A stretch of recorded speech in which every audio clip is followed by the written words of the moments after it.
कहानी एक ऐसे घर से जहां शादी का माहौल है, लेकिन टेंशन और शांति इतनी कि शादी का घर किसी जंग के मैदान जैसा दिख रहा था। अरे जैसा मर्जी डेकोरेशन कर दो, पैसों की चिंता मत करो। इतना पैसा जब लड़के वालों को दे दिया तो फूल वालों को देने में मुझे क्या दिक्कत है? अरे धीरे बोलो ना, साफ लग रहा है कि फ्रस्ट्रेटेड हो। अरे तुम तो चुप ही रहो। एक बेटी संभाल नहीं पाई। सारा दिन मैं काम पर जाता था, सोचता था घर पर बच्चों को अच्छे से संस्कार मिल रहे होंगे, लेकिन नहीं, मैडम को तो अपनी किटी और फैशन से फुर्सत मिले तब ना। माँ चुपचाप वहाँ से चली जाती है। समझ में नहीं आता कि आखिर शर्मा खानदान में हो क्या रहा है। कल तक चिड़िया सी फुदकने वाली शीना की शादी यूं अचानक एक मोटे काले लड़के से क्यों हो रही है?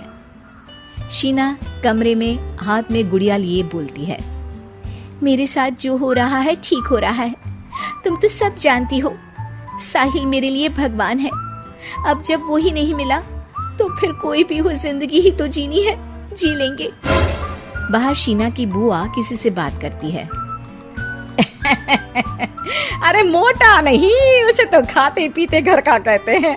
अब ओबेरॉय का नाम भी किसी को बताने वाली बात है। उनका इकलौता लड़का तो करोड़ों की सामी तो है ही। अरे हमारी शीना बिटिया तो रानी बनेगी, रानी।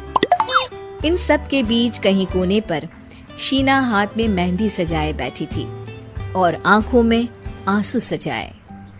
और वो समय भी आ जाता है जब शीना मंडप के नीचे हाथ में वरमाला लिए खड़ी होती है, लेकिन तभी अफरा तफरी मच जाती है। कोई कहता है, अरे लड़के की माँ को हार्ट अटैक आ गया। अरे अच्छी खासी थी, कैसे हो गया?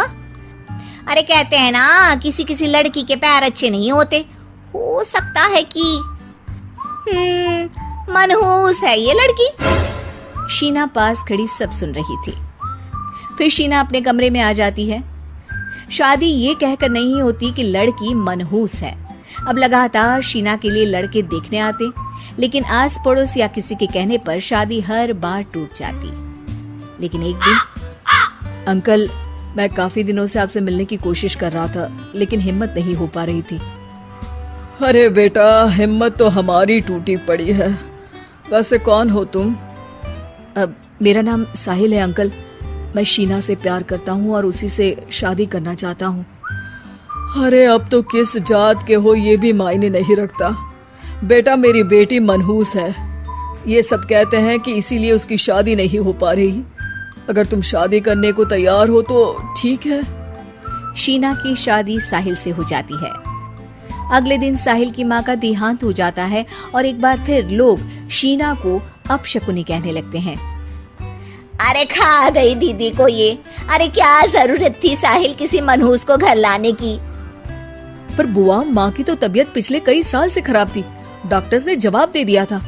क्या पता ये भी उनका सौभाग्य हो कि वो बहू का मुंह देख पाई। अरे बहू का मुंह देख पाई, या ये कह लो कि बहू का मुंह देखते ही स्वर्ग लोक सिधार गई। खैर, हमें क्या, घर तुम्हारा है, हम तो चले। अब शीना को खुद पर ही शक होने लगता है कि कहीं सच में वो अपशकुनी तो नहीं। साहिल, हम दोनों की शादी नहीं हुई होती तो अच्छा था।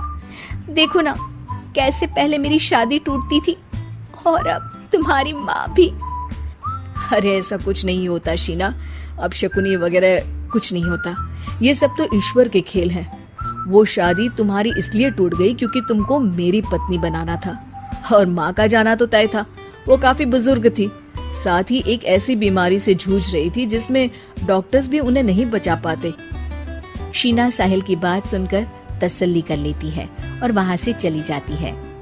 अगले दिन, शीना, अरे ओ शीना। क्या हुआ? उफ, कहीं फिर मेरी वजह से कोई नुकसान? अरे नहीं नहीं शीना, तुम जानती हो, जिस प्रॉपर्टी के केस को हम बरसों से लड़ रहे थे उस पर फैसला आ गया, वो भी हमारे हक में। अब हम करोड़पति हो गए शीना। शीना शांत रहती है। अरे क्या हुआ? करोड़ पत्नी बनकर तुमको खुशी नहीं हुई? शीना की आंखों में पानी आ जाता है। चलिए जी, कुछ तो अच्छा हुआ मेरी जिंदगी में आकर आपके साथ।